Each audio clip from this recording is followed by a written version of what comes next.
Et donc, tu t'es retrouvé, tu as participé à The Voice. Ouais. Explique un peu comment est-ce que t'es venu l'idée de t'inscrire à The Voice. Bah en fait, ça vient pas de moi l'idée. L'idée ne vient pas de moi. En fait, moi, j'avais pas les couilles de le faire.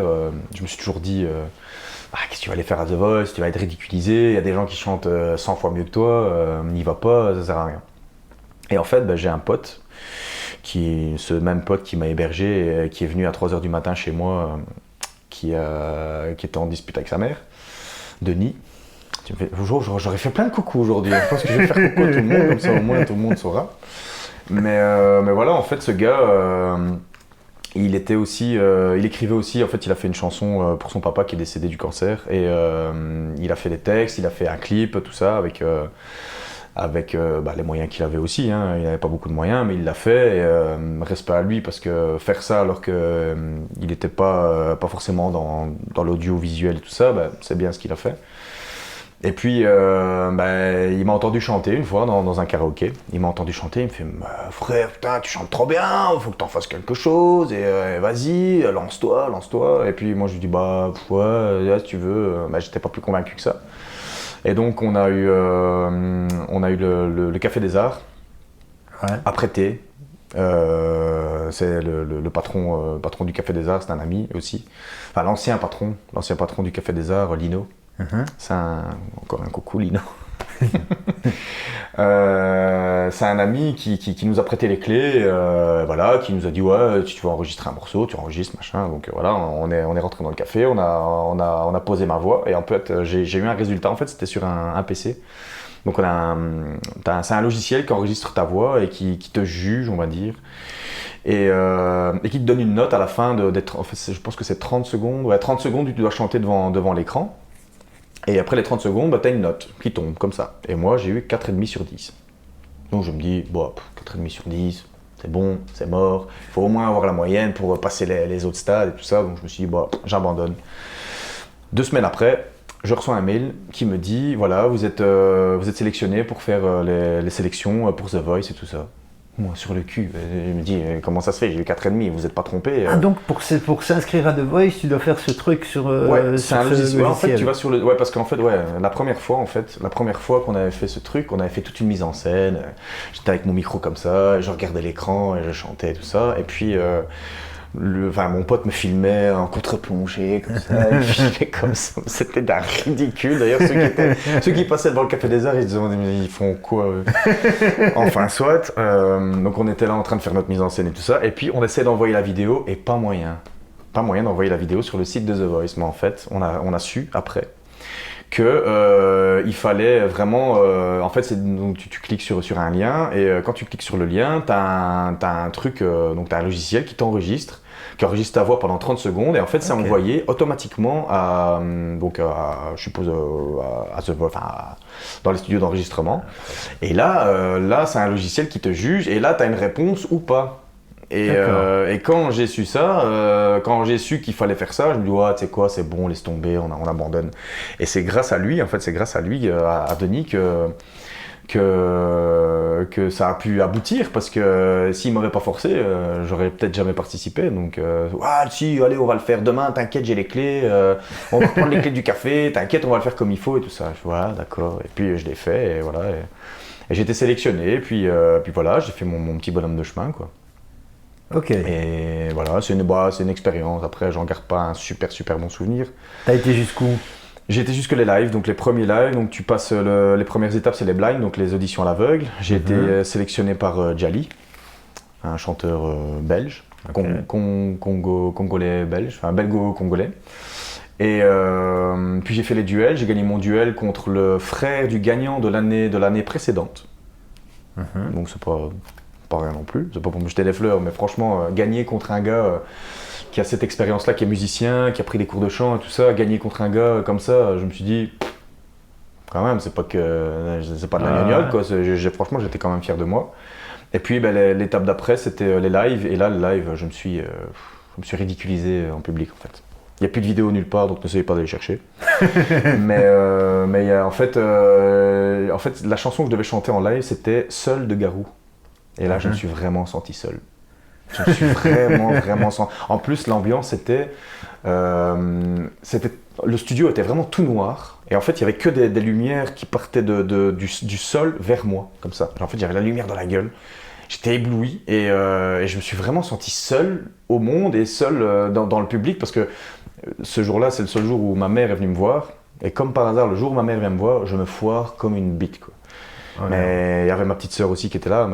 J'ai une plus jeune sœur qui a 12 ans maintenant. Et à l'époque, elle avait peut-être 6-7 ans. Donc elle était venue me voir, les étoiles dans les yeux, ma petite sœur. J'étais son dieu, machin. Elle a dit à tous ses potes à l'école, tous ses copains de classe à l'école, ouais, mon frère il fait The Voice. Je me suis rétamé comme une Pourquoi brêle. en fait? Ben, je pense qu'en fait, c'est parce que c'était en live. Comme on faisait des émissions en préenregistré pour les blinds et les duels, je savais l'issue. Donc, en fait, je savais qu'on me verrait pas en direct. Donc, si je me plantais, il y allait peut-être avoir des coupures ou des montages. Mais ici, je savais très bien qu'il n'y avait pas de montage au live. Donc, comme au live, stressé, en fait. ça m'a stressé. Le live m'a stressé et puis les résultats aussi. Comme je sais que c'était des votes du public et que je sais très bien qu'on vit dans une petite ville et que voilà, que c'était pas... J'avais des concurrents en face de moi qui étaient de Bruxelles, qui étaient de Braine-l'Alleud, qui étaient de Nivelles. Ben voilà, c'est des grandes villes et moi à côté, je peux pas rivaliser. Comparé à des gens qui, voilà, en plus des Jones, hein, ils avaient quoi? Ils avaient 17-18 ans, des petits guitaristes comme ça, avec la petite mèche sur le côté, des petits playboys. Ben, je pouvais pas rivaliser. Moi, je suis arrivé avec ma carrure d'ours comme ça, voilà, je pouvais pas non plus. Bah, c'est ça qui est marrant, c'est que ça dénote avec justement J'ai pas le physique de ton l'emploi. apparence. J'ai pas le physique de l'emploi et je me souviens qu'à l'époque, mon oncle, enfin mon parrain, mon oncle, qui m'a vu à la télé, m'a dit il y a un plan où on te voit, en fait, tu es de dos et tu rentres dans le studio. En fait, bah, c'est un montage, mais forcément, donc tu passes une porte et tu passes une porte pour aller vers la scène et pour aller chanter ta chanson. Et on te voit, tu es de dos et tu es, on dirait vraiment un déménageur, quoi. Et il m'a dit, c'est abusé, et putain, on croirait vraiment pas que tu es, que t'es un chanteur. On dirait que t'es là pour porter le matériel et que t'es pour je le mets où le baf ici. Et voilà, et il m'a dit, franchement, c'est impressionnant comment t'es large à la télé. Déjà, en fait, apparemment, à la télé, on grossit, on est toujours grossi à la télé. Moi, je me suis pas vraiment trouvé. Si, de visage, oui, j'étais vraiment bouffi à la télé. Je me suis trouvé vraiment bouffi. Mais ouais, bah. Bah, c'est encore mieux finalement. Hein, ouais, si parce que justement, moi, pas... j'arrive à surprendre. Ouais. J'arrive à surprendre. Quand j'arrive quelque part et qu'on me voit, lui, c'est chanter, moi, je suis la reine d'Angleterre. Et quand on m'entend chanter, quand même, ouais, il y a de la voix. Petite anecdote, quand j'ai fini de chanter ma chanson, il y a un des coachs, c'était Stanislas, chanteur français, qui m'a dit, la dernière fois que j'ai entendu des aigus pareils, c'était quand même Pavarotti. Ah ouais, J'étais quand même un petit peu surpris agréablement, mais quand même, je me suis dit, putain, Pavarotti, quoi. Pavarotti, c'est pas... ça, c'est de la comparaison, quoi. c'est high level, quoi. Je me suis dit, ça fait plaisir d'entendre ça, quoi. À fond. Après, voilà, on ne sait pas ce qu'il y a dans la tête des gens, il s'est peut-être foutu de ma gueule à ce moment-là, je ne sais pas, mais je ne pense pas, parce que voilà, en direct, enfin, pas en direct à la télé, mais je veux dire, même en enregistrement, ça m'étonnerait qu'il s'est foutu de ma gueule, mais ça m'a quand même fait plaisir d'entendre que quelqu'un me compare à Pavarotti, quoi. Ouais. Être comparé à Pavarotti, c'est comme si tu étais comparé à Cristiano Ronaldo en foot, quoi. Pavarotti, c'est un des meilleurs ténors du monde, je sais à pas. fond, c'est clair. Finalement, tu dis que tu n'en gardes pas un super bon souvenir. Pourquoi, en fait? Bah, en fait, ce qui est malheureux dans ce monde-là, c'est un milieu de requins. Et je sais que la productrice de l'émission ne me met pas vraiment dans ses petits mouchoirs. Je sais qu'elle me trouvait... En fait, c'est tous des gens, forcément à pognon, des producteurs, des coups tendus, comme je les appelle moi, des gens qui ont une certaine vision de la vie, qui ont une certaine aisance financière, pécuniaire. Et voilà, et moi j'étais...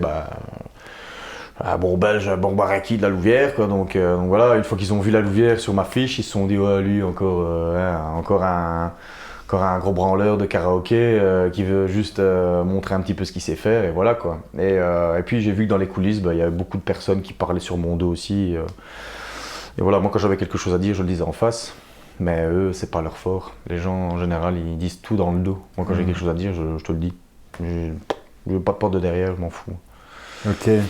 Mais voilà, mais c'est juste pour les coulisses. Après, voilà, j'ai vécu des bons moments là-bas aussi, mais quand même, c'est quand même le négatif qui a pris le dessus parce que justement à cause de cette mauvaise expérience, à cause de mon dernier passage en fait. Mon dernier passage, je pense que ça a beaucoup terni mon parcours parce que, enfin, pour ma part, moi en tout cas, j'en garde un mauvais souvenir pour ça. Parce que je me suis dit, ce jour-là, voilà, j'étais très très mauvais, quoi. Quand j'ai réécouté ma prestation, je me suis dit, qu'est-ce que t'as foutu, quoi. Tu peux faire vachement mieux et là tu t'es rétamé comme une merde. Pourquoi? Parce que déjà en plus j'étais habillé ils m'ont foutu une veste de costard 10 fois trop petite pour moi, donc j'étais comme ça. Si j'avais fait ça, je pense que j'aurais craqué la veste. En plus c'est des vêtements que je devais rendre, c'était même pas les miens, donc en fait, j'étais comme ça, mais j'arrivais pas à tourner la tête ni à gauche ni à droite, donc voilà, j'étais vachement mal mis dans mes vêtements. Mon pantalon me serrait, mes baskets c'était les miennes, mais c'était pas les meilleures baskets que j'aurais pu mettre autre chose. Et voilà, j'étais pas vraiment bien dans mes vêtements et je pense que ça s'est beaucoup ressenti. J'étais crispé, j'étais un peu comme ça et c'était pas le top. Mais sinon, mon duel, je l'ai super bien vécu par contre. Le duel, ça c'était bien. Ça, j'ai kiffé, j'ai surkiffé. Parce qu'en fait, à la fin de la chanson, je chantais sur Dangerous de David Guetta et Sam Martin, je pense. Et en fait, à la fin, on devait faire une note à deux, donc on devait chanter un refrain à deux. Et à un moment, on devait pousser une note, mais on ne devait pas la pousser super super longtemps. Et moi, en fait, je me suis dit, je vais te prendre de court, mon petit, et je vais pousser la note encore plus et plus loin et plus fort et plus longtemps que toi. Et en fait, lui, une fois qu'il a arrêté la note, il a fait ça, il m'a regardé. Et j'ai vu dans ses yeux, il m'a dit espèce d'enculé. Je l'ai vu dans ses yeux, il l'a pas dit, mais je l'ai vu dans ses yeux, il fait ah ouais, tu m'as quand même bien baisé, quoi. Parce qu'en fait, quand on faisait ça en répétition, on a répété 2-3 fois cette chanson à deux. Et bon, c'était un duel, mais c'était Fabrice Pagna, c'était mon pote, quoi. C'était mon pote de répétition, on s'entendait super bien. D'ailleurs, j'ai même plus de nouvelles et franchement, ça m'ennuie parce que c'était vraiment le seul avec qui je m'entendais bien, avec qui j'avais vraiment un bon feeling, avec qui c'était super cool de travailler. Et en fait, quand on répétait, on se charriait un petit peu, mais gentiment, et on était super potes, donc ça se sentait vraiment pas qu'on était en duel. C'était limite un duo qu'on faisait. Pour moi, c'était pas un duel. Et voilà, une fois que j'ai poussé cette note-là, quand il m'a vu, il m'a fait ah putain, espèce d'enfoiré, t'as quand même poussé la note bien, hein. Et puis bon, j'ai gagné le duel et il m'en a pas voulu et j'en ai pas voulu. Et après, on s'est revus dans les coulisses après. Et voilà, je lui ai dit écoute, désolé, mais il fallait que je sorte mon épingle du jeu. Moi, il fallait que je pousse la note plus haut, plus fort. Et il me fait putain, t'as eu raison. J'aurais dû le faire aussi. Hein. J'étais con, mais voilà, j'aurais dû le faire. C'était à moi de le faire aussi parce que voilà, les musiciens étaient chanteurs et voilà. Mais... Et du coup, c'est quand même une bonne expérience parce que ça t'a permis de comment dire. Comme avant, tu n'osais pas, etc. Là, au moins, tu as eu un regard extérieur sur ce que tu valais en tant que chanteur, quoi. Ouais, c'est comme je dis, hein, j'ai eu des mauvais côtés, mais il y a eu de très bons côtés parce que ça m'a permis de m'affranchir aussi par rapport à ça, par rapport au fait que j'osais pas chanter devant les gens. Maintenant, j'ai plus aucun problème à chanter devant les gens. Je chante, même en rue avec mes écouteurs, je chante. Moi. Et t'as pas envie de... Non. Non, j'ai même pas fini ma question. Non, j'ai pas envie de retenter l'expérience. Non, je voulais pas dire retenter l'expérience, mais d'en faire quelque chose, quoi. Non. D'enregistrer des morceaux. Non. En fait, j'ai fait ça aussi. J'ai enregistré des morceaux avec Ali Mowell. C'est un rappeur de Saint-Va. C'est un pote avec qui j'étais à l'école d'ailleurs. Il y a plus de 15 ans. Ça nous rajeunit pas tout ça. Mais voilà, c'est Semi, il s'appelle, et petit coucou Semi. Voilà, j'ai kiffé faire ce morceau avec lui. En fait, ils avaient besoin d'un chanteur pour le refrain de leur rap. En fait, c'est deux rappeurs qui sont comme ça depuis l'école depuis l'école secondaire. Et ils avaient besoin d'un chanteur pour faire leur refrain.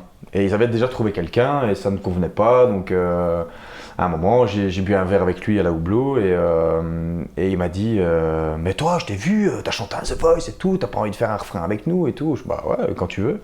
Et donc j'ai été jusque là, j'étais jusque Bruxelles en studio d'enregistrement. Ça a duré même pas 1 heure. En 1 heure, c'était plié quoi. Donc le gars avant moi, il avait fait 2 ans d'enregistrement, ça n'allait pas, ils n'avaient pas fini. Et moi, en 1 heure, je suis arrivé et il m'a dit bah putain, c'est bon, c'est dans la boîte, on y va. Et ça, c'est sorti comme ça. Et il est sorti il y a plus de 4 ans, 4-5 ans, je pense. Et à chaque fois que j'écoute ce son, bah, ouais, ça me fait des frissons parce que c'est un son qui est sur YouTube et moi j'aime bien ce son. Pas parce que c'est moi qui chante dessus, mais même le message, c'est très fort. C'est très fort comme message, c'est bien. Et du coup, pourquoi t'as pas envie de faire ça? Tu t'en fous en fait. J'ai plus le temps. Ouais. J'ai plus le temps pour ça. Honnêtement, je pense que j'ai une fan inconditionnelle, c'est ma voisine, forcément, vu que je chante tout le temps. Et ma voisine, elle m'entend du matin au soir, elle m'entend chanter, elle me dit oh j'aime bien quand tu chantes. Donc voilà, c'est ma première spectatrice. Bon après, la plus grande et la première et la meilleure, c'est ma petite femme, forcément. M'a toujours soutenu. À chaque fois, elle me dit, quand je chante, elle me dit j'avais oublié que tu chantais aussi bien. À chaque fois, elle me dit ça. C'est pas qu'elle oublie, mais elle se dit mais c'est vrai que en fait, t'as fait The Voice. Mais elle s'en fout en fait de ça. Elle s'en fout du fait que j'ai fait The Voice. Elle s'en fout de ça. Mais ouais, c'est ma première supportrice. Même si je devais refaire du son maintenant, je pense que ce serait la première à me dire vas-y, fonce, fais-le quoi. Mais non, moi c'est pas dans mes projets. J'ai vu ce que c'était et voilà, c'est plus trop dans mes préoccupations pour l'instant. À l'aise.